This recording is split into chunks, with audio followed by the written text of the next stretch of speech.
Welcome to K காம்பிக். So நம்ம போன கிளாஸஸில் வந்து சிலபஸ் பார்த்தோம், வேர் டு ஸ்டைல்லாம் பார்த்தோம். இப்போ ஃபர்ஸ்ட் டாபிக் லொக்கேஷன்ஸ் பற்றி பார்க்க போகிறோம். ஸோ இந்த பாடம் இந்த லொக்கேஷன் டாபிக் வந்து எப்படி இருக்குன்னா வந்து இந்தியாவோட லொக்கேஷன், நெய்பர்ஸ், ஸோ அவங்களுடைய டிஸ்பியூட்ஸ் எல்லாம் பார்க்க போகிறோம். ஸோ இந்த டாபிக் ஃபஸ்ட்டு பார்க்கறதுக்கு முன்னாடி நான் சொன்ன மாதிரி நம்ம மேப், வேர்ல்டு மேப் பார்க்கணும். பேசிக்காக அந்த வேர்ல்டு மேப் எதுக்கு பார்க்கணும்னா நம்ம 7 கான்டினென்ட் நமக்கு இருக்குது. 7 கான்டினென்ட்டில் வந்து இந்தியா எங்கே லொக்கேட் ஆயிருக்கு? இது ஏஷியா. ஏசியாவில் எக்ஸாக்டாக பார்த்தீங்கன்னா நமக்கு வந்து ஏசியாவோட சென்ட்ரல் சவுத்துன்னு சொல்லுவாங்க. அதாவது ஏசியாவோட மத்திய தெற்கு பகுதியில நம்ம இந்தியா இருக்கு. பொதுவாவே இந்தியா வந்து நம்ம வந்து ஒரு துணை கண்டம்னு ஒரு டெர்ம் யூஸ் பண்ணுவாங்க. ஏன் துணை கண்டம்னு சொல்றாங்கன்னா, பொதுவா ஒரு கான்டினென்ட்ல பார்த்தீங்கன்னா, இப்ப எக்ஸாம்பிள் ஏசியா எடுத்துக்கோங்களேன். இந்த கான்டினென்ட்ல பார்த்தீங்கன்னா, நமக்கு வந்து மவுண்டன்ஸ் இருக்கும், ரேஞ்ச் இருக்கும், டெசர்ட்ஸ் இருக்கும். அண்ட் ஆல்சோ பார்த்தீங்கன்னா, அ அ ஓஷன்ஸ் இருக்கும். இது போக வந்து ஹியூமன்ஸும் பார்த்தீங்கன்னா, நமக்கு வெரைட்டிஸ் ஆஃப் ரேஸ் இருப்பாங்க. எக்ஸாம்பிள் வந்து அவங்க ஒரு நமக்கு நீக்ரோஸா இருப்பாங்க, இல்ல கசக்கோட்ஸா இருப்பாங்க. ஸோ இந்த மாரி வெவ்வேறு இனங்களும் இங்க இருக்கும். ஆனா, இந்தியா பார்த்தீங்கன்னா, ஒரு கான்டினென்ட்ல என்னென்ன மாரி ஒரு அம்சங்கள் இருக்கணுமோ, எல்லா அம்சங்களுமே எங்க இருக்கு? ஒரு கண்ட்ரில இருக்கு. எக்ஸாம்பிள் சொன்னா மாரி நம்முடைய நார்த்ல என்ன இருக்கு? ஹிமாலயா இருக்கு. ஒரு ஒரு ஒரு கிளேசியரான ஒரு ஒரு மவுண்டன் அது. அப்படி கீழ வந்தீங்கன்னா, சவுத்ல நமக்கு வந்து வெஸ்டர்ன் காட்ஸ், ஈஸ்டர்ன் காட்ஸ் இருக்கு. அண்ட் நமக்கு வந்து ஒரு ஓஷன்ஸ் கோஸ்டல் ஏரியாஸ் இருக்கு. டெசர்ட் இருக்கு. இங்கிட்டு வந்து என்ன இருக்கு நமக்கு? ஒரு பிளெயின் ஏரியாஸ் இருக்கு. ஸோ, அதே மாரி ஹியூமன்ஸும் பார்த்தீங்கன்னா, ரேஸும் மாறுது. இப்ப எக்ஸாம்பிள் நார்த் ஈஸ்ட்ல வந்து மங்கோலியாட்ஸ் மாரி இருப்பாங்க. நமக்கு சவுத் இந்தியால பார்த்தீங்கன்னா, ஆஸ்திரேலியன்ஸ் மாரி நம்ம இந்தியன்ஸ் ஆரிஜின் இருக்கும். ஸோ, அப்ப இங்க இருக்கிற ரேஸ் என்ன ஆகுது? டிஃபர் ஆகுது. ஸோ, அதனால தான் India was called as subcontinent. துணை கண்டம்ன்ற டெர்ம் யூஸ் பண்ற காரணம். இந்தியா ஒரு கண்டம் போல் உள்ளது. ஒரு கண்டத்துக்கு என்னென்ன அம்சங்கள் இருக்கோ, எல்லாமே ஒரு கண்ட்ரிக்கு இருக்குன்னு சொல்றாங்க. So, we called as a subcontinent. ஆனா, இந்தியா மட்டும் இந்த துணை கண்டம்ல வராது. இந்தியாவோட சேர்ந்து யார் வருவா? நெய்பர்ஸான ஆப்கானிஸ்தான், நேபாள், பாகிஸ்தான், பூட்டான், மியான்மர், ஸ்ரீலங்கா இவங்க எல்லாருமே வருவாங்க. ஸோ, இது எல்லாருமே நமக்கு யார் வருவா? துணை கண்டம் வருவாங்க. எல்லாத்தையும் பார்க்கலாம். ஸோ ஃபர்ஸ்ட் ஆஃப் ஆல் வந்து நம்ம இந்தியாவோட மேப் நான் சொன்ன மாதிரி எப்போயுமே நமக்கு லொக்கேஷன் படிக்கணும்னா ஃபர்ஸ்ட்டு கிடையாது மேப் தான். ஸோ இந்தியாவுடைய மேப் வந்து ஃபிசிக்கல் மேப் பாருங்க. இது எங்கே ஸ்டார்ட் ஆகுது, எங்கே எண்ட் ஆகுது இதெல்லாம் ஏரியா வைஸ் பார்க்க போகிறோம். அதாவது இந்தியா வந்து world 7th largest country by area. அதனால கவனிங்க. ஏரியாவில் பெரிய நாடு, பாப்புலேஷன் கிடையாது. ஏரியாவில் 7வது பெரிய நாடு. அப்போ யார் டாப் 6 அப்படிங்கிறத வந்து ஃபஸ்ட்டு வந்து ரஷ்யா வருவாங்க. ஸோ ரஷ்யா தான் top biggest country by area. அடுத்ததாக வந்து கனடா வருவாங்க. Canada, then China, China, then USA America, then Brazil, அப்புறம் ஆஸ்திரேலியா. ஸோ இவங்க தான் வந்து top 6 country by area. India வந்து 7வது பெரிய நாடு. ஸோ இந்த 7வது நாடுன்னு சொல்லும்போது எவ்வளோ அளவு, அதாவது பூமியோடைய மொத்த நிலப்பரப்பில் 2.4% வந்து இந்தியா வந்து லேண்ட் கவர் பண்ணியிருக்காங்க. ஸோ அது நம்ம ஏரியா வைஸ் பார்த்தோம்னா கிட்டத்தட்ட வந்து ஒரு 32,87,263 ஸ்கொயர் கிலோமீட்டர்ஸ் நமக்கு இருக்குது. சரியா? ஸோ நம்ம பாப்புலேஷன் வைஸ் பார்த்தோம்னா இந்தியா வந்து செகண்ட் லார்ஜஸ்ட் கண்ட்ரி இந்த வேர்ல்ட். அண்ட் ஆல்சோ ஏஷியாவும் சொல்லலாம். ஏன்னா ஏஷியாவில் ஃபஸ்ட்டு பெருசு கண்ட்ரி யார்? சைனா. சைனா தான் வந்து பாப்புலேஷனில் பெரிய கண்ட்ரி. ஸோ அதுக்கடுத்து இந்தியா இருக்கும், அப்புறம் அமெரிக்கா இருக்காங்க. இவங்க வந்து பாப்புலேஷன் வைஸ் பார்த்தா இந்த டாப் 3 கண்ட்ரிஸ். இது வந்து area wise Russia, Canada, China, USA, Brazil, Australia and India. இப்போ இந்தியா வந்து ஆக்சுவலாக 2011 படி பார்த்தோம்னா நம்ம வந்து செகண்ட் கண்ட்ரி சொல்கிறாங்க. இப்போ ரீசெண்டாக சில என்ஜிஓ, சில இன்ஸ்டியூஷன் என்ன பண்ணியிருக்காங்கன்னா அவங்களா எடுத்த சென்சஸில் வந்து இந்தியா வந்து டாப்பாக வந்துட்டாங்கன்னு சொல்கிறாங்க. பட் அஃபிஷியல் டேட்டா நமக்கு வரல. ஸோ அப்போ இதான் நம்மளுடைய ஒரு லொக்கேஷன்ஸோட டேட்டா ரொம்ப முக்கியமானது. ஓகே. ஸோ நெக்ஸ்ட் வந்து ஃப்ரண்டனர். இந்தியாவோட எத்தனை எல்லைகள்? இதான் இந்தியாவுடைய மேப். ஸோ இந்த மேப் நல்லா அப்சர்வ் பண்ணுங்க. நான் சொன்ன மாதிரி ஒரு எப்போயுமே வந்து லொக்கேஷன்ஸில் மேப் வந்து ரொம்ப இம்பார்ட்டன்ட் ரோல் பண்ணுவாங்க. நம்ம எங்கே ஆரம்பிக்கிறோம்? பொதுவாகவே நம்ம ஒரு வேர்ல்டோடைய மேப்லாம் பார்க்கும்போது அவங்க எல்லா கண்ட்ரிஸுமே 2 டேர்ம் யூஸ் பண்ணுவாங்க. ஒன்று லேட்டிடியூட், ஒன்று லாங்கிடியூட். அட்சரேகை, தீர்க்கரேகைன்னு சொல்லுவாங்க தமிழ்ல. அட்சரேகை மற்றும் தீர்க்கரேகை. ஸோ லாட்டிடியூட்னா என்ன அப்படின்னா வந்து இப்போ நம்ம ஒரு குளோபல் இப்போ நம்மளுடைய குளோப் பற்றி உங்களுக்கு நான் வரைஞ்சி காட்டணும் அப்படின்னா நான் குளோப் பற்றி உங்களுக்கு சின்ன ஒரு படம் போடுறேன். எக்ஸாம்பிள் இதான் நம்ம குளோப் வச்சுக்கோங்களேன். சென்டர் பாயிண்ட் ஈக்குவேட்டர் 0 டிகிரி இருக்கும். ஸோ இது வந்து நமக்கு தெரியும். அப்போ ஒவ்வொரு லேயர் இருக்கும். இப்போ ஒரு இமேஜின் லைன் நம்ம ட்ரா பண்ணியிருப்போம், நம்ம படிச்சிருப்போம். சரியா? ஸோ இதுனா 1 டிகிரி, 2 டிகிரி, 3 டிகிரின்னு சொல்லி நமக்கு நம்பர்ஸ் அப் டு நமக்கு 90 வரைக்கும் போகும். அதே மாதிரி கீழே வரும். சரியா? ஏன்னா நம்ம இந்தியா நம்ம எங்கே இருக்கோம்னா எர்த்தோடைய நார்த் ஹெமிஸ்பியர் சொல்லக்கூடிய வட அரைக்கோணத்தில் இருக்கோம். வட அரைக்கோணத்தில் நம்ம இருக்கோம். சரியா? நார்த் ஹெமிஸ்பியர் இந்த இடத்துல ஒரு எக்ஸாம்பிளுக்கு நான் சொல்கிறேன். ஒரு எக்ஸாம்பிளுக்கு வந்து நம்ம இந்த இடத்துல லொக்கேட் ஆயிருக்கும். ஸோ இந்த இடத்துல நம்ம லொக்கேட் ஆயிருக்கும். சரியா? ஸோ இப்போ நம்ம இந்தியாவுடைய ஸ்டார்ட்டிங் அந்த லேட்டிடியூட் எங்கே ஆரம்பிக்குதுன்னு சொல்லி கேட்பாங்க. அண்ட் எங்கே முடியுதுன்னு கேட்பாங்க. ஏன்னா லேட்டிடியூட் இந்த அட்சரேகை என்பது வந்து எதுக்காக பயன்படுத்துகிறாங்கன்னா பொதுவாகவே டு ஃபைண்ட் த டிஸ்டன்ஸ். இப்போ கூகுள் மேப் நேவிகேஷன் பார்க்குறோம்ல. ஸோ எங்கே ஸ்டார்ட் ஆகி எங்கே முடியுதுன்னு சொல்லி இப்போ நம்ம நேவிகேட் பண்ணுவோம். இப்போ எக்ஸாம்பிள் வந்து இப்போ நமக்கு ஒரு லேண்ட் மாஸ்னா பிரச்சனை கிடையாது. இந்த இடத்துல நம்ம ஒரு லொக்கேஷன் பார்க்குறது பெட்டராக இருக்கும். இதே ஒரு வாட்டர் மாஸ் கூட போய் நம்ம போய் எந்த இடத்துல ரைட் போய் நேரா திரும்பு அப்படின்னா நமக்கு தெரியாது. ஏன்னா வாட்டர்ன்றப்ப surrounded by all side waters. அந்த மாதிரியான ஒரு ஷிப் நேவிகேஷனுக்காக தான் இந்த மாதிரி லேட்டிடியூட்ஸ் வந்து மெயினாக யூஸ் பண்ணுவாங்க. அப்போ லேட்டிடியூட் என்னன்னா டு ஃபைண்ட் த டைரக்ஷன். எங்கே நீங்கள் லொக்கேட் ஆகின்றதுக்கான ஒரு டைரக்ஷனுக்காக யூஸ் பண்ணக்கூடிய ஒரு டேர்ம் தான் லேட்டிடியூட் சொல்லுவாங்க. இந்த லேட்டிடியூடோடைய டிஸ்டன்ஸ் இப்போ எக்ஸாம்பிள் வந்து இது ஒரு ஒரு கொஸ்டின் கேட்டாங்க உங்களுடைய ப்ரீவியஸ் இயர் எக்ஸாம்ஸில். பொதுவாகவே ஒரு லேட்டிடியூடுக்கும் உள்ள லேட்டிடியூடுக்கும் என்ன வித்தியாசம்? இப்போ ஒரு லேட்டிடியூட் சொன்ன மாதிரி இப்போ 1ல இருந்து நீங்க 1லேருந்து 2க்கு போணும். 1லேருந்து 2க்கு நீங்க ட்ராவல் பண்றீங்கன்னா, எவ்வளோ தூரம் ட்ராவல் பண்ணா செகண்ட் லேட்டிட்யூட் போலாம் அப்படின்னா, இஸ் 111 கிலோமீட்டர்ஸ். ஒரு லேட்டிட்யூட்லேருந்து இன்னொரு லேட்டிட்யூட் நீங்க ட்ராவல் பண்ணணும்னா, 111 கிலோமீட்டர் ட்ராவல் பண்ணா போதும். நீங்க அடுத்த லேட்டிட்யூட் போயிடலாம். சரியா? அப்ப லேட்டிட்யூட் எதுக்கா பயன்படுத்துறாங்க? To find the direction. Then இந்த குறுக்க நம்ம ஒரு ஹரிசாண்டலா ஒரு கோடு வரும். இது வந்து லாங்கிட்யூட்ன்னு சொல்லுவாங்க. தீர்க்க ரேகைன்னு சொல்லுவாங்க. இந்த லாங்கிட்யூட் எதுக்கு பயன்படுத்துறாங்கன்னா, டு ஃபைண்ட் த டைம். இப்போ நமக்கு பார்த்தீங்கன்னா, ஒவ்வொரு கண்ட்ரிக்கும் ஒரு டைம் இருக்கும். இப்போ எக்ஸாம்பிள் சொல்லணும்னா, இப்போ அமெரிக்காவுக்கு ஒரு டைம் இருக்கும், துபாய்க்கு ஒரு டைம் இருக்கும், இந்தியாவுக்கு டைம் இருக்கும். ஸோ எப்படி இந்த டைம் டிஃபர் ஆகுதுன்னா, பேஸ்ட் ஆன் லாங்கிட்யூட். லாங்கிட்யூட் வந்து அதை பொறுத்து தான் டைம் ஜோன்ஸ் ஃபிக்ஸ் பண்ணுவாங்க. அது என்ன நம்ம அடுத்தடுத்து பார்க்கலாம்.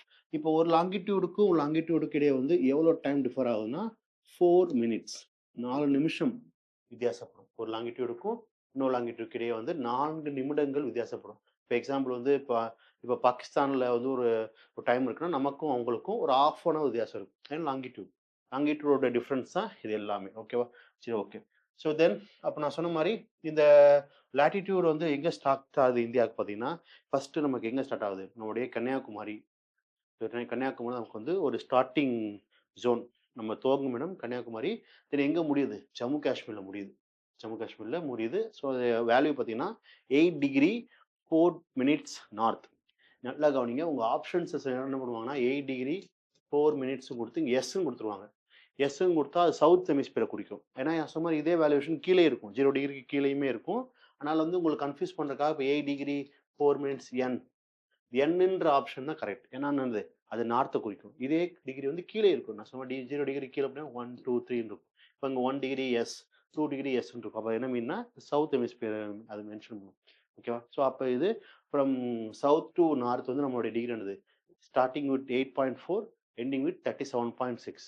இங்கே வந்தீங்கன்னா ஈஸ்ட் டு வெஸ்ட் நம்மளுடைய குஜராத்லேருந்து அருணாச்சல் வரைக்கும் நமக்கு வந்து என்னது ஈஸ்ட் டு வெஸ்ட் டைரக்ஷன் இருக்கு.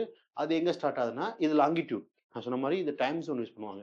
ஆனால் நல்லா கவனிங்க, இந்த இடத்துல நீங்கள் பார்த்தீங்கன்னா ரெண்டுமே இந்த டேர்ம் தான் இருக்கும். ஈஸ்ட். ஏன் நினைக்கலாம் ஏன் ஏன் வெஸ்ட் டபிள்யூஇ இல்லை அப்படின்னு கேட்டால் கிடையாது. ஏன்னா லாங்கிடியூட் பொறுத்த வரைக்குமே லாங்கிடியூட்க்கு 0 டிகிரி எங்கே ஸ்டார்ட் ஆகுதுன்னா நம்முடைய கிரீன்விச்னு சொல்லக்கூடிய லண்டனில் இருக்கக்கூடிய அந்த டைம் ஜோனுடைய மிட் பாயிண்ட் தான். அந்த லண்டனில் கிரீன்விச் இருக்குல்ல அதான் நம்மளுடைய ஒரு மிட் பாயிண்ட். ஸோ அந்த மிட் பாயிண்ட்ல நம்ம என்ன ஸ்டார்ட் ஆகும்? நம்மளுடைய டைம் ஸ்டார்ட் ஆகும் இந்த 0 டிகிரி கிரீன்விச். ஸோ அங்கேருந்து அந்த கிரீன்விச்சோடைய இந்த பக்கம் அதாவது ரைட் சைடு வந்து இருக்கு ஈஸ்ட் கண்ட்ரிஸ் இருக்கு. அந்த கிரீன்விச்சோட லெஃப்ட்ல என்ன இருக்கு? வெஸ்ட் கண்ட்ரிஸ் இருக்கு. இப்போ சொல்லுவாங்கள்ல, இப்போ எதுக்கு பிரிட்டிஷ் வந்து இங்கே வந்து பிரிட்டிஷில் யூரோப்பியன்ஸ் எல்லாமே ஈஸ்ட் இந்தியா கம்பெனின்ற டேர்ம் பண்ண காரணம்னா வி ஆர் ஈஸ்ட் கண்ட்ரிஸ். சொல்லுவோம்ல மேற்கத்திய நாடுகளுடைய கலாச்சாரம் ஃபாலோ பண்ணுறாங்க. வாட் இஸ் மேற்கத்தியனா வெஸ்ட் வெஸ்ட் அப்படின்னு இப்போ நம்மளாம் யார்? We are called east countries, we are called west countries. So அதனால தான் இந்த டேரக்ஷனாகவே ஈஸ்ட்னு இருக்கும். 0 டிகிரிலேருந்து இங்கே போனால் அதை கால்ஸ் ஈஸ்ட். அப்போ நமக்கு இந்த மேப்பில் பார்த்த மாதிரி குஜராத் எங்கே ஸ்டார்ட் ஆகுது? 68 டிகிரி 7 நிமிஷம் ஈஸ்ட் கிழக்கு. அதாவது 68 டிகிரி 7 நிமிடம் ஈஸ்ட்டில் ஸ்டார்ட் ஆகி எங்கே முடியுது? 97 டிகிரி 25 மினிட்ஸ் ஈஸ்ட்டில் முடியுது. அப்போ ஈன்ற டேர்ம் தான் யூஸ் பண்ணுவோம். நீ சப்போஸ் டபிள்யூ கொடுத்தாங்க, இப்போ எக்ஸாம்பிள் 68 டிகிரி 7 மினிட்ஸ் ஈஸ்ட்னு சொன்னாங்கன்னா அது தப்பாக இருக்கும். சரி டபிள்யூ கொடுத்தா தப்பாக இருக்கும். ஸோ அதனால் வந்து அந்த ஈஸ்ட் வெஸ்ட்ன்ற டேர்ம் மட்டும் கொஞ்சம் நல்லா பார்த்துக்கோங்க. சரியா? ஸோ இதான் நமக்கு வந்து இந்த ஸ்டார்டிங் பாயிண்ட். ஓகே. ஸோ இப்போ நான் சொன்ன மாதிரி வந்து இந்த டிகிரிஸ் வந்து பார்த்தீங்கன்னா உங்களுக்கு நான் அந்த வேல்யூவேஷன் நான் காட்டுறேன். ஓகே. ஸோ 8.7 சரியா? இது என்னன்னா ஸ்டார்டிங் இந்த கன்னியாகுமரியில் தான் இது ஸ்டார்ட் ஆகும். காஷ்மீர்ல இது முடியும். ஸோ இது 2க்கும் ஒரு பேர் இருக்கு. இந்த இந்திரா முனை, இந்திரா புள்ளின்னு சொல்லுவாங்க. நல்லா கவனிங்க. இந்தியாவுக்கு வந்து நான் சொன்ன மாரி ஒரு 2 லேண்ட் மாஸ் இருக்கு. இது லேண்ட் மாஸ். ஆனா இந்தியாவுடைய சி பவுண்டரி வந்து அதுக்கு முன்னாடியே ஸ்டார்ட் ஆயிடுது. இந்தியாவுடைய சி பவுண்டரி வந்து நமக்கு இயர்லியாவே ஸ்டார்ட் ஆகும். அதாவது ஒரு 6 டிகிரியிலே ஸ்டார்ட் ஆகும். 6 டிகிரியிலே நமக்கு ஸ்டார்ட் ஆகும். இப்ப நமக்கு சொல்லப்போனா, அ இந்த அந்தமான் நிக்கோபார்ல வந்து சவுத் அந்தமான்ல வந்து பக்மிலியன் பாயிண்ட்ன்னு சொல்லி ஒரு ஜோன் இருக்கும். பக்மிலியன் பாயிண்ட். உங்களுக்கு நான் அந்த மேப்லயும் உங்களுக்கு நான் காட்டுறேன். உங்களுக்கு அண்டர்ஸ்டாண்ட்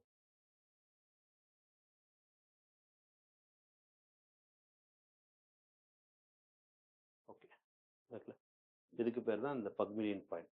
நீங்க பார்த்தா தெரியும் இந்தியா எங்க இருக்கு. ஆனா எங்க ஸ்டார்ட் ஆகுது? இந்த லைன் இங்க ஸ்டார்ட் ஆகுது. அப்ப இதான் இந்தியாவுடைய சி பவுண்டரி சரியா? ஒரு 6 டிகிரில ஸ்டார்ட் ஆகும். 6 டிகிரில ஸ்டார்ட் ஆகி, அப்ப லேண்ட் பவுண்டரி தான் நமக்கு 8 டிகிரி ஸ்டார்ட் ஆகும். அப்ப இதான் வந்து பக்மிலியன் பாயிண்ட். பக்மிலியன் பாயிண்ட்ன்னு சொல்லுவாங்க. இதுக்கு இன்னொரு பேர் தான் இந்திரா பாயிண்ட்ன்னு சொல்லுவாங்க. அதாவது 1985க்கு அப்புறம் இதுக்கு என்ன பேர் மாத்துறாங்கன்னா, இந்திரா பாயிண்ட்ன்னு பேர் மாத்துறாங்க. அந்த ஒரிஜினல் நேம் என்னது? பக்மிலியன் பாயிண்ட். இப்ப இங்க 8 டிகிரில லேண்ட் மார்க் ஸ்டார்ட் ஆகுதா? அதுக்கு என்ன பேருன்னா, கேப் கேப் ஆஃப் கேம்ரின்னு சொல்லுவாங்க. Gap of கேம்ரின். குமரி முனை அப்படின்னு தமிழ்ல சொல்லுவோம் நம்ம. கேப் ஆஃப் கேம்ரின்னு சொல்லுவோம். அண்ட் இங்க முடியுதுல காஷ்மீர்ல 37 டிகிரி. இதுக்கு என்ன பேர் அப்படின்னா வந்து நமக்கு இந்திரா கோல்ம்பாங்க. இந்திரா கோல். சிஓஎல். தமிழ்ல இந்திரா கோல் தான் இருக்கு. இந்திரா முனை, இந்திரா கோல்ன்னு சொல்லுவாங்க. அப்ப கேம்ப் ஆஃப் கேம்ரின், கன்னியாகுமரி, இந்திரா முனை, இந்த சி பவுண்டரி, இந்திரா கோல், ஜம்மு காஷ்மீருடைய ஒரு எண். ஸோ இதான் வந்து நமக்கு மெயினா இதான் முக்கியம். நமக்கு வந்து இதுதான் டிஸ்டன்ஸ் சொல்லுவாங்க. டு ஃபைண்ட் த டைரக்ஷன் நான் சொன்னேன்ல உங்களுக்கு. இது வந்து டைம் ஜோன் தான். இது நமக்கு வந்து மெயின் அந்த டைம் ஜோன். இந்த 2க்கும் சென்டரா ஒரு டைம் ஜோன் வச்சு, இதான் நம்மளுடைய நேரம், இதான் நம்ம நேர மண்டலம்னு சொல்லி பிரிச்சிருப்பாங்க. சரி அத உங்களுக்கு நான் எக்ஸ்பிளைன் பண்றேன். இப்போதைக்கு இந்த லொகேஷன பார்த்துக்கோங்க. ஓகே. சரி இந்த இந்தியாவோட மேப் நீங்க பார்க்கும்போது தெரியும் உங்களுக்கு. நம்ம இந்தியா வந்து பார்த்தீங்கன்னா, ஒரு பெனின்சுலார் கண்ட்ரின்னு சொல்லுவாங்க. தக்கான பீடபூமி, அதாவது தக்கான நாடுன்னு சொல்லுவாங்க. ஏன் அப்படி சொல்றாங்கன்னா, இந்த 3 பக்கம் நமக்கு என்ன இருக்கு?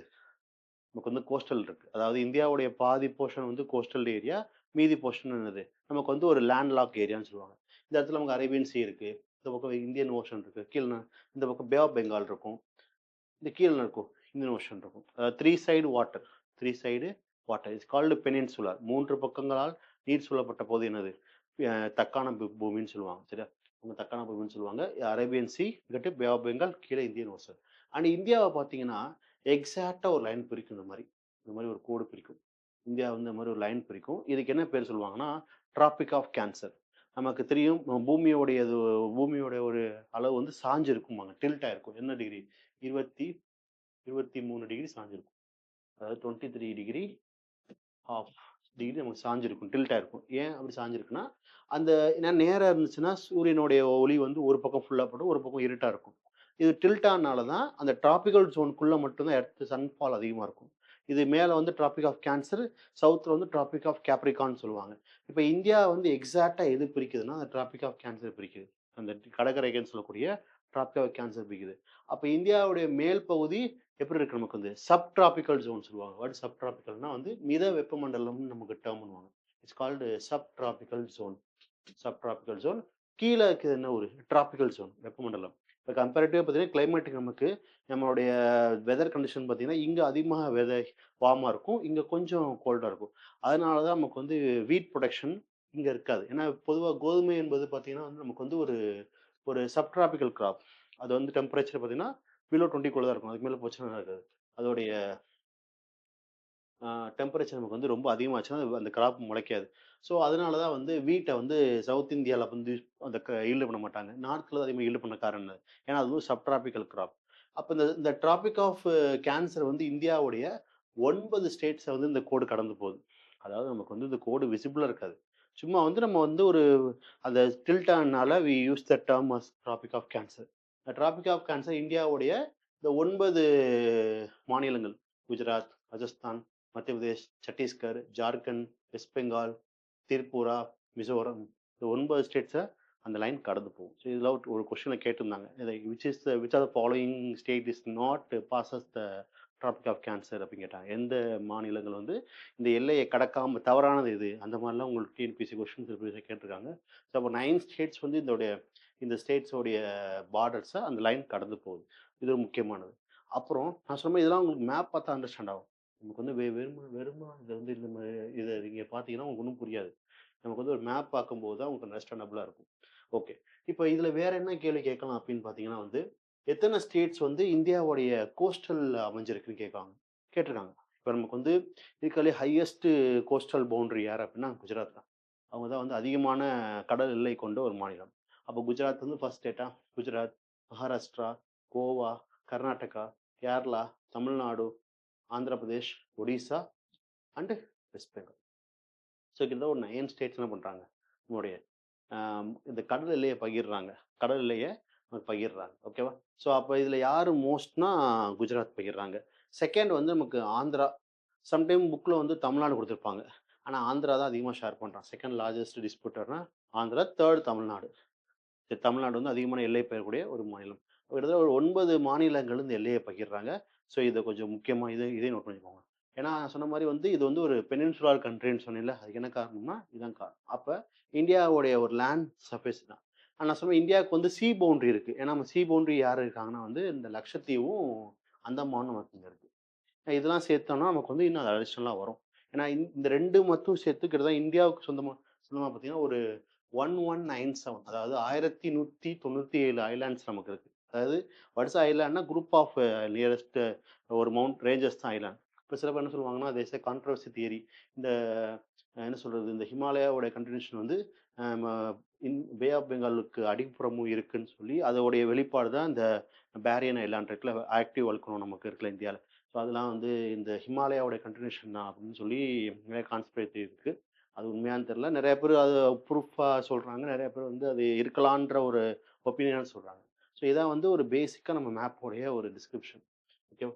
சரி ஓகே. ஸோ நெக்ஸ்ட் நம்ம இந்த நம்பர்ஸ் வேல்யூ பார்த்துருவோம். நான் சொன்ன மாரி வந்து நம்மளுடைய கோஸ்டல் அதாவது வித் கோஸ்டல் என்ன சொன்னேன் 2 வகையான கோஸ்டல் இருக்கு. வித் ஒன்லி த அ எல்லைகளுடைய இது பார்த்தோம்னா 6100 அதாவது நம்மளுடைய ஸ்டேட்ஸ் அந்த 9 ஸ்டேட் நம்ம கவுண்ட் பண்ணோம்ல. இந்த 9 ஸ்டேட்ஸ் மட்டும் கவுண்ட் பண்ணி பார்த்தோம்னா, அதோடைய தூரம் என்னது? 6100 கிலோமீட்டர்.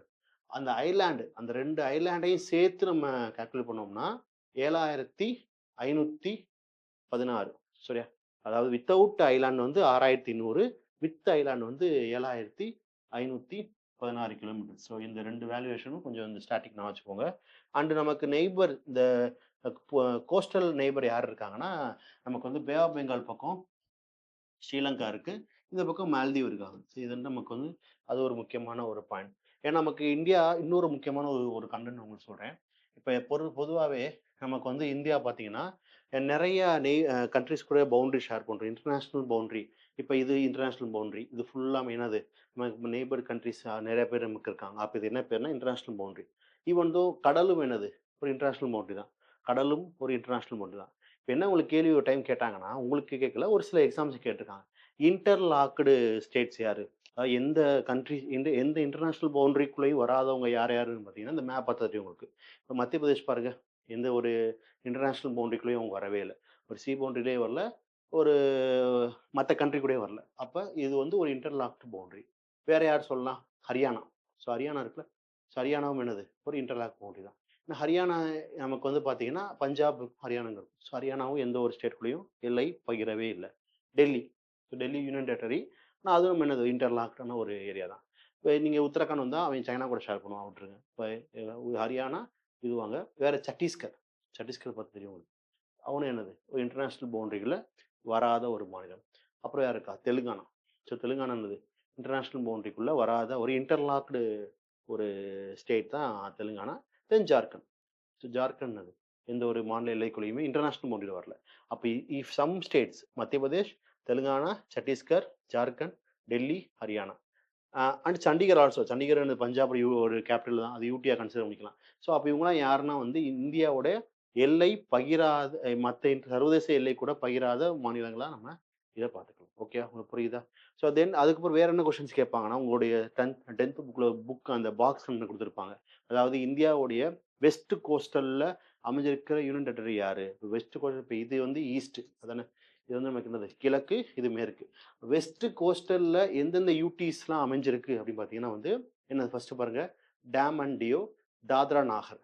ஏன்னா நமக்கு ஆல்ரெடி தெரியும் உங்களுக்கு நம்மளுடைய இந்தியன் கவர்மெண்ட் என்ன பண்ணியிருக்காங்கன்னா 2020 2020 என்ன பண்ணிட்டாங்கன்னா இந்த ரெண்டையும் மெர்ஜ் பண்ணிட்டாங்க. அதாவது முதல் 2 யூடியா இருக்கும். டையூ டேம்னு தனியா இருந்துச்சு. தாத்ரா நாகர் தனியா இருந்துச்சு. 2020 ஜனவரி 26 என்ன பண்ணாங்கன்னா 2யும் மெர்ஜ் பண்ணி ஒரே யூடியா மாத்திட்டாங்க. அப்ப அந்த யூடி எங்க அமைஞ்சிருக்குன்னா, இந்த வெஸ்ட் கோஸ்ட் சரியா? வெஸ்ட் கோஸ்ட்ல அமைஞ்சிருக்கு. அப்புறம் வேற என்ன அமைஞ்சிருக்குன்னா, லட்சத்தீவு அமைஞ்சிருக்கு. அப்ப மொத்தமா 2 union territory located in the west coast சரியா? அதே மாரி ஈஸ்ட் கோஸ்ட்ல எத்தனை யூடிஸ் இருக்குன்னு பார்த்தீங்கன்னா வந்து, நமக்கு 2 இருக்கு இங்க. என்னது? ஒண்ணு புதுச்சேரி. நம்மளுடைய தமிழ்நாட்டுக்கு நியரஸ்ட் யூட்டியான புதுச்சேரி. ஸோ அதோட ஏர்லைன் நேம் வந்து பாண்டிச்சேரி. அண்ட் ஆல்சோ இங்க அந்தமான் நிக்கோபார். ஸோ அந்தமான் நிக்கோபார் நம்முடைய ஈஸ்ட் கோஸ்ட்ல அமைஞ்சிருக்கு. ஸோ இந்த மாரி தான் உங்களுக்கு லொகேஷன்ஸ் பேஸ் பண்ணி கொஸ்டின்ஸ்லாம் கேட்பாங்க. சரியா? ஸோ அதனால வந்து இந்த கன்டென்ட்லாம் கொஞ்சம் நீங்க க்ளோஸா வாட்ச் பண்ணிக்கோங்க. அடுத்து நான் சொன்ன மாரி நான் இந்த வேல்யூவேஷன்ஸ்லாம் பார்க்கும்போது 6100 வந்து வித்தவுட் ஐலேண்ட், 7516 வந்து வித் ஐலேண்ட். அண்ட் ஆல்சோ நம்மளுடைய ஃப்ரம் நார்த் டு சவுத் இந்த வேல்யூவேஷன் பார்த்தோம்ல, நார்த் டு சவுத். இதோடைய டிஸ்டன்ஸ் வந்து நமக்கு அளவு சொன்னேன் உங்களுக்கு 8 டிகிரி 4 ஃப்ரம் சவுத் 37.6 நார்த். அதே மாரி வந்து ஈஸ்ட் டு வெஸ்ட் வந்து 68.7 ஈஸ்ட் 97.25 ஈஸ்ட் சரியா? ஸோ நான் சொன்ன ட்ராபிக் ஆஃப் கேன்சர் வந்து 23 டிகிரி நம்ம வந்து இந்தியா வந்து பாதியா அதை பிரிச்சு கொண்டு போகுது. அது உங்களுக்கு இந்த டேர்ம் கொடுத்துருக்கேன் உங்களுக்கு. ஓகே. ஸோ இதோட டிஸ்டன்ஸ் எவ்வளோ இருக்கு? அதாவது ஃப்ரம் காஷ்மீர் டு கன்னியாகுமரி பார்த்தீங்கன்னா, 3214 kilometre from Kashmir to Kanyakumari. Okay. Then இந்த east to west Gujarat to Arunachal. So குஜராத்ல எங்க ஸ்டார்ட் ஆகும்னா, கட்ச்ல ராணா ஆஃப் கட்ச் இருக்குல்ல. ஸோ அங்க ஸ்டார்ட் ஆகி அருணாச்சல்ல முடியும். 2933. இப்போ நமக்கு இன்னும் சில ஸ்டாட்டிக்ஸ் சொல்லணும்னா, இந்தியாவோட சன்ரைஸ் எங்க அப்பியர் ஆகும் அப்படின்னு கேட்டீங்கன்னா வந்து அருணாச்சல் தான் ஃபர்ஸ்ட் அப்பியர் ஆகும். அருணாச்சல்ல அப்பியர் ஆகி தான் மற்ற ஸ்டேட்ஸ்க்கு வந்து சன்ரைசஸ் வந்து நமக்கு விசிபிள் ஆகும். யா. ஸோ அப்போ வந்து இந்த இந்த ஸ்டாட்டிக் வேல்யூ எழுதிக்கோங்க. 3214 ஈஸ்ட் டு வெஸ்ட் 2933. ஓகே. சரி. அண்ட் தென் நான் சொன்ன மாரி இந்தியா வந்து ஒரு சப்கான்டினென்ட் துணைக்கண்டம் சொல்லுவோமா? நான் சொன்ன மாரி துணைக்கண்டம் மட்டும் இந்தியா மட்டும் கிடையாது. இந்தியாவோட சேர்ந்து யார் வருவா? மியான்மர், பூட்டான், பங்களாதேஷ், பாகிஸ்தான், நேபாள், ஸ்ரீலங்கா. ஸோ இந்த நம்ம நெய்பர்ஸ் இருக்காங்களா, இதுல இருந்து ஆப்கான் வர மாட்டாங்க. ஆப்கானை தவிர மற்ற எல்லாருமே வருவாங்க. So Myanmar, Bangladesh, Pakistan, Nepal, Bhutan, Sri Lanka. இந்த இந்த கண்ட்ரிஸோட சேர்த்தா நம்ம யாருன்னா வி கால் அஸ் எ துணைக்கண்டம்னு சொல்றோம் சரியா? இந்த இடத்துல உங்களுக்கு இருக்கும். துணைக்கண்டம் என்னது? ஒரு physical geography, climate, minerals, human resource எல்லாமே ஒரு கண்டத்துக்கு இருக்கிற அம்சங்கள் ஃபுல்லா ஒரு நாட்டுக்கு இருக்கு. அதனால வி கால் அஸ் எ துணைக்கண்டம். ஸோ துணை சப்கான்டினென்ட் சொல்லுவோம் சரியா? ஓகே. ஸோ அண்ட் நான் சொன்ன மாரி இந்தியா வந்து இன்டர்நேஷனல் பவுண்டரிஸ் நிறைய ஷேர் பண்றோம். யார் கூட ஷேர் பண்றோம்னா, ஒரு 7 கண்ட்ரி கூட ஷேர் பண்றோம். அதுல யார் யாருன்னா, ஆப்கானிஸ்தான், பங்களாதேஷ், பூட்டான், சைனா, மியான்மர், நேபாள், பாகிஸ்தான். இதுல அதிகமா யார் கூட ஷேர் பண்றோம் பார்த்தீங்கன்னா வந்து பங்களாதேஷ். இந்த இந்த லேண்ட் பவுண்டரி எவ்வளோ கிலோமீட்டர்னா 15,200. நான் சொன்னேன்ல இப்போ நெய்பர்ஸ் கூட நம்முடைய நெய்பர் கண்ட்ரிஸ் கூட இவ்வளோ ஷேர் பண்றோம். 15,200 கிலோமீட்டர். அதுல மோஸ்ட் கண்ட்ரி யார் அப்படின்னா பங்களாதேஷ். வங்கதேசம் தான் அதிகமா எல்லை பகிரக்கூடிய ஒரு மாநிலம். எத்தனை கிலோமீட்டர்? 4156. ஸோ மோஸ்ட் பவுண்டட் யார் அப்படின்னா பங்களாதேஷ் 4156. லீஸ்ட் யாருன்னா ஆப்கானிஸ்தான். ஆப்கானிஸ்தான் வந்து பார்த்தீங்கன்னா நமக்கு வந்து இருக்கிறதுல மிக குறைவான எல்லை பகிரக்கூடிய ஒரு நாடு 106 கிலோமீட்டர். ஸோ பங்களாதேஷ் தான் மோஸ்ட், லீஸ்ட் யார்? ஆப்கானிஸ்தான். ஸோ நமக்கு இதில் பார்த்தீங்கன்னா இந்த ஒரு பாயிண்ட் ரொம்ப முக்கியம். ரீசென்ட் டைமில் இது உங்களுக்கு கொஸ்டின்ஸ் கேட்குறாங்க. ஸோ என்ன கேட்குறாங்கன்னா இந்த எல்லை அமைஞ்சிருக்கிற மாநிலங்கள் யாருன்னு கேட்பாங்க சரியா? அதில் நான் ஃபர்ஸ்ட் பார்க்க போகிறது பங்களாதேஷ் பார்க்க போகிறேன். இதான மோஸ்ட். ஸோ இதெல்லாம் நமக்கு வந்து மோஸ்டான ஒரு கண்ட்ரி. பங்களாதேஷ் எடுத்து பார்த்தீங்கன்னா தெரியும். நான் எத்தனை சொன்னேன்? 4156 196 சரியா? ஸோ இதில வந்து பார்த்தீங்கன்னா, நமக்கு எந்தெந்த ஸ்டேட்ஸ் ஷேர் பண்றாங்கன்னா, வெஸ்ட் பெங்கால், மிசோரம், மேகாலயா, திரிபுரா, அஸ்ஸாம். ஆக்சுவலா நீங்க இந்த பாலிட்டியில வந்து அட்டவணை 6 படிச்சிருப்பீங்க. ஏடிஎம் ஸ்கொயர்ன்னு நீங்க ஒரு டெர்ம் யூஸ் பண்ணியிருப்பீங்க. ஏடிஎம் ஸ்கொயர்ன்னு சொல்லி நெறைய பேர் கேள்விப்பட்டிருப்பீங்க. ஏடிஎம் ஸ்கொயர்னா அஸ்ஸாம், திரிபுரா 2 எம் வருதா? மேகாலயா, வெஸ்ட் பெங்கால். அப்ப இந்த ஏடிஎம் ஸ்கொயர் இருக்கா? அஸ்ஸாம், மேகாலயா, மிசோரம், திரிபுரா. இந்த ஏடிஎம் ஸ்கொயர் அந்த ஷார்ட்கட் வச்சுக்கோங்க. பிளஸ் வெஸ்ட் பெங்கால் ஆட் பண்ணிக்கோங்க. மொத்தமா 5 மாநிலங்கள் வந்து பங்களாதேஷோட எல்லையில அமைஞ்சிருக்காங்க. ஓகே. அப்ப பங்களாதேஷ் தான் அதிகமா ஷேர் பண்ற 5 மாநிலங்கள். ஓகேவா? அடுத்து வந்து செகண்ட் லார்ஜஸ்ட் இது ஃபர்ஸ்ட்டா? செகண்ட் யாருன்னா சைனா. இந்தியாவோட செகண்ட் லார்ஜஸ்ட் லேண்ட் டிஸ்பியூட் பண்றது யார் அப்படின்னா சைனா. ஸோ சைனா பொறுத்த வரைக்கும் பார்த்தீங்கன்னா, எந்தெந்த ஸ்டேட்ஸ் அங்க வருது அப்படின்னா, ஜம்மு காஷ்மீர், ஹிமாச்சல், உத்தரகாண்ட், சிக்கிம், அருணாச்சல். அருணாச்சல் கண்டிப்பா தெரிஞ்சுக்கும் உங்களுக்கு. இப்ப நெறைய பிரச்சனை அந்த அங்க கிராமத்த உருவாக்கிட்டாங்க சைனான்னு சொல்லி கான்ட்ரோவர்சி நெறையா இருக்கு. ஸோ அப்ப இந்த 5 மாநிலங்களும் சைனா கூட எல்லைய பகிர்றாங்க. ஸோ அவங்களோட டிஸ்டன்ஸ் எவ்வளோ இருக்குன்னா, 3488 கிலோமீட்டர். இப்ப நமக்கு பார்த்தீங்கன்னா, இந்த எல்லைகள வாட்ச் பண்றதுக்காக வி ஹேவ் அ ஃபோர்ஸ். நமக்கு ஆர்ம்டு ஃபோர்ஸ் நெறையா இருக்கும். இப்ப டிஃபென்ஸ் ஃபோர்ஸ் வேற, ஆர்ம்டு ஃபோர்ஸ் வேற. இப்ப இந்த சைனா, இந்தியா வாட்ச் பண்றது யார் அப்டின்னா, ஐடிபிபின்னு சொல்லக்கூடிய ஒரு ஒரு ஒரு ஆர்ம்டு ஃபோர்ஸ். இண்டோ டிபோட்டியன் பார்டர் போலீஸ்ன்னு சொல்லி நமக்கு ஒரு ஃபோர்ஸ் இருக்கும். ஆஃப்டர் த சைனா இந்தியா வார் 62க்கு அப்புறம் உருவாக்குன ஒரு ஒரு ஆயுதப்படை தான் இந்தியா திபெத்திய எல்லை காவல் படை. அந்த நமக்கு மெக்மோகன் லைன் சொல்லி நமக்கு ஒரு ஒரு பார்டருடைய பேர் அங்க இருக்கும். சரி, அந்த பார்டர் தான் இந்த இந்தியா சைனா பார்டர். இந்த 5 ஸ்டேட்ஸும் எல்லைய பகிர்றாங்க. சரியா? அடுத்து 3 லார்ஜஸ்ட் லேண்ட் டிஸ்பியூட் யார் பண்றாங்கன்னா, பாகிஸ்தான். ஸோ நம்முடைய பாகிஸ்தான் தான் 3 லார்ஜஸ்ட் எல்லை பகிரக்கூடிய ஒரு நாடு. எவ்வளோ பகிர்றாங்கன்னா 3323 கிலோமீட்டர். 3323 கண்ட்ரீஸ் வந்து என்ன பண்றாங்க? கிலோமீட்டர்ஸ் வந்து ஷேர் பண்றாங்க. எந்தெந்த ஸ்டேட்ஸ் அப்படின்னா, ஜம்மு காஷ்மீர், பஞ்சாப், குஜராத், ராஜஸ்தான். உங்களுக்கு மேப்பையும் காட்டுறேன். நீங்க இந்த கன்டென்ட் நோட் பண்ணிக்கோங்க. உங்க மேப்ல இத ஓவராலா வியூ காட்டுறேன். அப்ப அதிகமா எல்லை பகிரக்கூடிய 3வது நாடு யாரு அப்படின்னா, பாகிஸ்தான். வழக்கமா சொன்ன மாரி இந்த இந்தியா, பாகிஸ்தானோட எல்லைக்கு பேர் ராட்கிளிஃப்ன்னு சொல்லுவாங்க. ராட்கிளிஃப் எல்லை தான் வந்து இந்த ராட்கிளிஃப்ன்ற ஒரு பிரிட்டிஷ்காரர் தான் இந்த எல்லைய பகிர்ந்து குடுத்தாரு. இந்தியா, பாகிஸ்தான் பிரிவினைக்கு அப்புறம் இது உனக்கு இதெல்லாம் உங்களுக்கு வரும், இதெல்லாம் இவங்களுக்கு வரும்னு சொல்லி பிரிச்சுக்கிறது யாரு? Radcliffe. So it's called Radcliffe border சொல்லுவாங்க. ஸோ அப்ப இந்த 4 ஸ்டேட்ஸும் என்ன பண்றாங்க? பாகிஸ்தானோட எல்லைய பகிர்ந்துக்கிறாங்க. ஓகே. அப்ப இந்த பாகிஸ்தான், இந்தியாவுடைய பவுண்டரீஸ வந்து யாரு வாட்ச் பண்றாங்கன்னா, பிஎஸ்எஃப்ன்னு சொல்லி நமக்கு ஒரு ஃபோர்ஸ் இருக்காங்க. Border security force. ஸோ இவங்க தான் என்ன பண்றாங்கன்னா, இந்த ராஜஸ்தான், பஞ்சாப், குஜராத்தினுடைய இந்தியா, பாகிஸ்தான் எல்லைகள வாட்ச் பண்ணக்கூடிய ஒரு ஃபோர்ஸ். ஒரு ஆர்ம்டு ஃபோர்ஸ். சரியா? ஓகே. புரியுதா உங்களுக்கு? ஸோ அடுத்து நமக்கு பார்க்க போறது வந்து 4த் நேபாள். ஸோ நேபாள் தான் அதிகமா எல்லை பகிர்வு 4வது நாடு. Sikkim, west Bengal, Bihar, Uttar Pradesh and Uttarakhand. சரியா? ஓகே. தென் 5த் யாருன்னா மியான்மர். ஸோ மியான்மர்ன்றது பார்த்தீங்கன்னா, இந்தியாவுலருந்து பிரிஞ்சு போன ஒரு நாடு. இப்ப எப்படி பாகிஸ்தான் தனி கண்ட்ரியா மாறுச்சோ, ஸோ பிரிட்டிஷ் இந்தியா, நீங்க பழைய பிரிட்டிஷ் இந்தியா மேப் எடுத்து பார்த்தா தெரியும். இந்தியா, பாகிஸ்தான், பங்களாதேஷ், மியான்மர் இது எல்லாமே ஒரே நாடா இருந்தது தான். நமக்கு தெரியும் இந்த 1935 கவர்ன்மென்ட் ஆஃப் இந்தியா ஆக்ட்ல இருந்து பிரிஞ்சு போன ஒரு கண்ட்ரி தான் மியான்மர். அப்ப இந்த இந்தியா, பர்மா போர் வந்திருக்கும். பர்மிஷ் வார் சொல்லுவாங்க. இந்த பர்மிஷ் வார்க்கு அப்புறம் தனியா பிரிஞ்ச ஒரு நாடு தான் யாரு? பர்மா. 1937ல வந்து தனி கண்ட்ரியா போயிருவாங்க. ஆனா இந்தியால தான் போயிருப்பாங்க. அப்ப அது பேர் வந்து பர்மா அது பேரு. இப்ப அது மியான்மர்.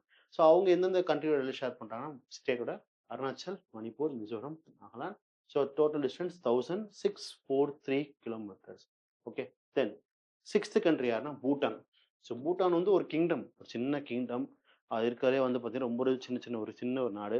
அந்த பூட்டானோட வாங்சுக் அந்த வம்சம் தான் அங்க ஆண்டுகிட்டு இருக்காங்க. ஸோ அந்த கண்ட்ரியோடைய ஸ்டேட் ஷேரிங் யாருன்னா, அருணாச்சல், அசாம், சிக்கிம், வெஸ்ட் பெங்கால். வெஸ்ட் பெங்கால்ல எங்க பூட்டான் ஷேரிங் கேட்டா, டார்ஜிலிங்னு ஒரு இடம் இருக்குல்ல, அது வந்து பூட்டானோட ஷேர் பண்றாங்க. So 6,699 kilometre. அண்ட் லாஸ்ட்டா வந்து இந்த ஆப்கானிஸ்தான். ஸோ ஆப்கானிஸ்தான் சொல்ல பாகிஸ்தான் ஆக்குபைடு காஷ்மீர் அந்த நியரஸ்ட் கூட அந்த ஆப்கானோட கொஞ்சம் தூரம் வரும். கிட்டத்தட்ட ஒரு 106 கிலோமீட்டர் தான் வரும். அப்ப இதுதான் வந்து 7வது எல்லை பகிரக்கூடிய ஒரு நாடு. அப்ப இதான் அந்த லிஸ்ட் ஆஃப் கண்ட்ரீஸ். ஏன்னா உங்களுக்கு சில நேரங்கள்ல வந்து வரிசைப்படுத்துக, அ அளவின்படி வரிசைப்படுத்துக, இல்ல எந்த மாநிலம் இந்த நாட்டோட எல்லையில அமைஞ்சிருக்குன்னு சொல்லி கேள்விகள் கேட்பாங்க. ஸோ பாருங்க. ஸோ இப்ப நேபாள் பாருங்க. உத்தரகாண்ட், உத்தரப்பிரதேஷ், பீகார், சிக்கிம், பூட்டான், சிக்கிம், அ அ நம்ம டார்ஜிலிங், வெஸ்ட் பெங்கால், அஸ்ஸாம், அருணாச்சல். அண்டு நமக்கு மியான்மர் வந்து நம்ம இந்த பக்கம் மிசோரம், மணிப்பூர், நாகாலாந்து. ஸோ இதான் வந்து நமக்கு வந்து லேண்ட் பவுண்டரீஸ் நெய்பர் கண்ட்ரீஸோட எல்லை பகுதியில் மாநிலங்கள். ஏன்னா உங்களுக்கு இது கேள்விகள் கேட்க வாய்ப்பு நிறையா இருக்குது. டிஎன்பிஎஸ்சி உடைய பேட்டர்ன் வந்து ஒவ்வொரு வாட்டியும் அவங்க ரொம்ப என்ன பண்ணுறான், ஸ்கில்டாக கேட்க ஆரம்பிச்சிட்டாங்க. ஸோ அப்படின்றப்போ இதெல்லாம் கொஞ்சம் கேட்க வாய்ப்பு நிறையா இருக்குது. அதனால் வந்து அந்த யார் யார் அந்தந்த லொக்கேஷன் அமைச்சிருக்காங்கன்னு சொல்லி இது ஒன்றையும் ஃபுல்லாக ரிவ்யூ. ஸோ இப்போ பார்க்க போகிறது வந்து பார்த்திங்கன்னா, நமக்கு நேர மண்டலம். அதாவது நேர மண்டலம் என்னன்னு ஆல்ரெடி பார்த்தோம். பொதுவாகவே வந்து இந்தியாவுக்குன்னு சொல்லி டைம் ஜோன் இருக்கும். அதாவது கிரீன்விச்சிலிருந்து எல்லா நாடுகளும் கனெக்ட் பண்ணுவாங்க. கிரீன்விச் தெரியும், லண்டனில் வந்து நமக்கு 0 டிகிரியில் ஸ்டார்ட் ஆகக்கூடிய ஒரு லாங்கிடியூட் தான் அந்த கிரீன்விச். ஸோ அங்கேருந்து கனெக்ட் பண்ணுவாங்க. இப்போ ஏன் வந்து இந்தியாவுக்கு வந்து லாங்கிடியூட் பார்த்து வித்தியாசமாக இருக்கும். இப்போ எக்ஸாம்பிள் குஜராத் எங்கே இருக்குது? 68 7 மினிட்ல இருக்குது டிகிரி 68 டிகிரி 7 மினிட்ல இருக்குது. அருணாச்சல் வந்து 97 டிகிரி 25 மினிட்ஸ் ஈஸ்ட்டில் இருக்குது. இப்போ நீங்கள் ரஃபாக ஒரு கரெக்ட் பண்ணி பார்த்தீங்கன்னா தெரியும். இப்போ 97 எடுத்துக்குவோம், அதாவது அருணாச்சல். குஜராத் 68 வச்சுக்குவோம். ஸோ நம்ம சால்வ் பண்ணோம்னா மைனஸ் பண்ணால் என்ன வரும், ஒரு 29 வரும். அப்போ நம்ம ஆல்ரெடி சொன்னேன் உங்களுக்கு, ஒரு லாங்கிடியூட்னா ஒரு லாங்கிடியூடுக்கு இன்னொரு லாங்கிடியூடுக்கு இடையே வந்து எவ்வளோ நேரம் டிஃப்ரென்ஸ் வருதுன்னா 4 நிமிஷம் வருது, 4 மினிட்ஸ் வருமா. ஸோ அப்போ 29 லாங்கிடியூட் டிஃப்ரென்ஸ் நமக்கு வருது குஜராத்துக்கும் அருணாச்சலுக்கும். ஸோ இன்டூ 4 மினிட்ஸ் நம்ம ரஃபாக பார்த்தோம்னா, இப்போ நம்ம ஒரு எக்ஸாம்பிள் வந்து நம்ம ஒரு என்ன வருது, ஒரு 2 3 ஒரு 112 சம்திங் வரும், அதாவது 112 மினிட்ஸ் வரும்.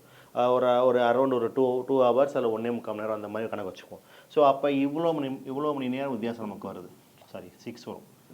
ஸோ 6 அதாவது 116 நிமிஷம் வரும். 36 3 நிமிஷம் 116 நிமிஷம் வருது. ஸோ ஒரு ஆல் ஓவர் வந்து நமக்கு வந்து ஒரு 2 ஹவர்ஸ் கிட்ட வரும். அப்போ இந்த ஒரு பிரச்சனையை சால்வ் பண்ணுறதுக்காக தான் கவர்மெண்ட் ஆஃப் இந்தியா பண்ணியிருக்காங்கன்னா ஒரு மிட் ஜோனை ஃபிக்ஸ் பண்ணியிருக்காங்க மிர்சாப்பூர்ன்ற இடத்துல. ஸோ மிர்சாப்பூர்ன்ற இடம் தான் நம்மளுடைய நேர மண்டலமாக ஃபிக்ஸ் பண்ணியிருக்காங்க. அது அலகாபாத்தில் நமக்கு இருக்கும். ஓகே, சிக்கல் ஆகக்கூடாது என்ன பண்ணியிருக்காங்கன்னா, government of India they make a time zone, ஒரு நேர மண்டலத்தை ஃபிக்ஸ் பண்ணியிருக்காங்க. எங்கே அப்படின்னா 82.3 டிகிரி ஈஸ்ட்டில். இதான் நம்மளுடைய இந்தியன் ஸ்டாண்டர்ட் டைம். இங்கே ஐஎஸ்டின்னு சொல்லுவாங்க, இந்தியன் ஸ்டாண்டர்ட் டைம் ஜோன் சொல்லி. ஐஎஸ்டியை வந்து எங்கே ஃபிக்ஸ் பண்ணியிருக்காங்கன்னா 82 டிகிரி 30 நிமிஷம் ஈஸ்ட்ன்ற இடத்துல தான் நம்முடைய நேர மண்டலம் உள்ளது. இந்த நேர மண்டலம் எங்கே இருக்குன்னா மிர்சாப்பூர். ஸோ மிர்சாப்பூர் எங்கே இருக்குன்னா அலகாபாத்தில் இருக்குது. அலகாபாத்தில் ஒரு நகரத்திற்கு பேர் தான் மிர்சாப்பூர். அந்த மிர்சாப்பூர் வந்து யூபியோடைய அலகாபாத்தில் இருக்குது. ஸோ ரொம்ப இம்பார்ட்டண்டான விஷயம். ஸோ இப்போ இந்த மிர்சாப்பூர்ன்ற ஒரு டைம் ஜோன் தான் நம்மளுடைய டைம் ஜோனாக இருக்குது. அப்போ அந்த டைம் ஜோன் வச்சு நம்ம சொன்ன மாதிரி இப்போ நமக்கு இந்த டைமோடைய இந்த லாங்கிடியூடோட துவக்கம் எங்கே இருக்குது, கிரீன்விச்சில் இருக்குது. கிரீன்விச்சில் இருக்கா. அப்போ இந்த கிரீன்விச் வந்து 0 டிகிரினா, அப்போ கிரீன்விச்சுக்கும் நம்மளுடைய மிர்சாப்பூர் டைம் ஜோனுக்கும் எவ்வளோ டிஃப்ரென்ஸ் இருக்குது அப்படின்னா வந்து 5.30 ஹவர்ஸ், அதாவது 5.5 மணி நேரம் இருக்குது. 5.5 மணி நேரம் வந்து கிரீன்விச்சுக்கும் இந்தியாவோட இருக்குது. இப்போ நான் சொல்கிறோம்ல, சிங்கப்பூர் டைம் நமக்கு நமக்கு 2 ஹவர்ஸ் இருக்கும். எப்படி இருக்குன்னா, நம்ம என்ன சிங்கப்பூர் அப்புறம் இருக்குது, இப்போ நம்ம இந்தியா எங்கே இருக்குன்னா சிங்கப்பூர் இங்கே இருக்கும். அப்போ இந்த டைம் ஜோன் எப்படி இருக்கும், ஒரு 2 ஹவர்ஸ் டிஃப்ரென்ஸ் இருக்கும்.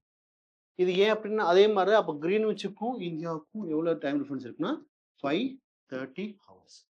530 ஹவர்ஸ் வந்து difference between Greenwich and India. சரியா. ஸோ அப்போ இதான் நமக்கு வந்து இந்த டைம் ஜோனோட முக்கியம். ஸோ ரொம்ப ரொம்ப இம்பார்ட்டண்டான ஒரு டேர்ம் இது. அப்போ இந்தியாவோட டோட்டல் நம்பர் ஆஃப் ஸ்டேட்ஸ் இப்போ எத்தனை இருக்குன்னா 28 ஸ்டேட்ஸ் இருக்குது, 8 யூனியன் பிரதேசங்கள் இருக்குது. ஏன்னா இந்தியா வந்து நமக்கு இண்டிபெண்ட் அப்போ இருந்த நம்பர்ஸ் வேறு. இப்போ எக்ஸாம்பிள் இண்டிபெண்ட் அப்போ பார்த்தீங்கன்னா இந்தியா வந்து பார்த்தீங்கன்னா இண்டிபெண்டுக்கு அப்புறம் நமக்கு என்ன பண்ணியிருக்காங்கன்னா ஸ்டேட்ஸ் பிரித்தாங்க மொழி வாரியாக. நீங்கள் கேள்வி பாலிட்டியில் படிப்பீங்க, மொழி வாரியாக வந்து ஸ்டேட்ஸை பிரித்தாங்க. அதாவது தார் கமிட்டி, நமக்கு வந்து ஜேவிபி கமிட்டி, அப்புறம் நமக்கு வசூல் அலி கமிட்டி சொல்லி பிரித்தாங்க. அதுக்கப்புறம் நமக்கு வந்து பார்த்தீங்கன்னா இந்த 1958 ஆக்டுக்கு அப்புறம் ஸ்டேட்ஸ் என்ன பண்ணாங்க, பிரித்தாங்க. ஸோ அப்போ இருந்த மொத்த ஸ்டேட்ஸ் 14 ஸ்டேட்ஸ் இருந்துச்சு இந்தியாவில், மொத்தம் 14 ஸ்டேட்ஸ் இருந்துச்சு. அது போக ஒரு 6 யூனியன் டெரிட்டரி இருந்துச்சு டூரிங் 1956. ஆனால் இப்போ எத்தனை இருக்கு, 2025 நம்ம பார்த்தோம்னா we have 28 states and 8 union territory இருக்கு. இது ப்ரெசண்டா. இது நாளைக்கு கூடலாம் குறையலாம், இல்லை மெர்ஜ் பண்ணுவாங்க, இல்லை புது ஸ்டேட் ஃபார்ம் பண்ணுவாங்க. எல்லா பவருமே பார்லிமெண்ட்டுக்கு இருக்கு. சரியா. ஸோ அதனால் வந்து இதுதான் நம்ம கொஷின்ஸோடைய ஒரு முக்கியமான ஒரு கண்டென்ட். ஓகே. ஸோ தென் இந்த நான் சொன்ன மாதிரி வந்து ஒன் சைடு ரிவைஸ் பண்ணும்போது நமக்கு இதெல்லாம் நான் வச்சுக்கோங்க. நான் எப்பயும் சொல்கிற மாதிரி இந்த ரீசெண்ட் டைம் இது உங்களுக்கு கொஷின்ஸ் கேட்குறாங்க. இந்த இன்னொரு ஸ்டேட்ஸ் எல்லையே பகிராங்கன்னு சொல்லி கேள்வி கேட்குறாங்க. ஸோ லொக்கேஷன்ஸில் வந்து நமக்கு எப்பயும் ஒரு கொஷின்ஸ் கேட்பாங்க, மோஸ்ட்லி கேட்டிருக்காங்க. சரியா. ஸோ அதனால் வந்து இந்த எல்லா கண்டென்ட்டையுமே ஒன் செகண்ட் ரிவைஸ் பண்ணுங்கள். ஒன் செகண்ட் இந்த வீடியோ திருப்பியும் கொஞ்சம் பொறுமையாக பார்த்தா உங்களுக்கு அண்டர்ஸ்டாண்ட் ஆகும். ஓகே. ஸோ லொக்கேஷன் டாப்பிக்கில் நம்ம இதான் பார்த்துருக்கோம். ஸோ அடுத்த செஷன்ஸில் வந்து அடுத்தடுத்த ஃபீச்சர்ஸ், லொக்கேஷன்ஸ், கிளைமேட் எல்லாமே பார்க்கலாம். தேங்க்யூ.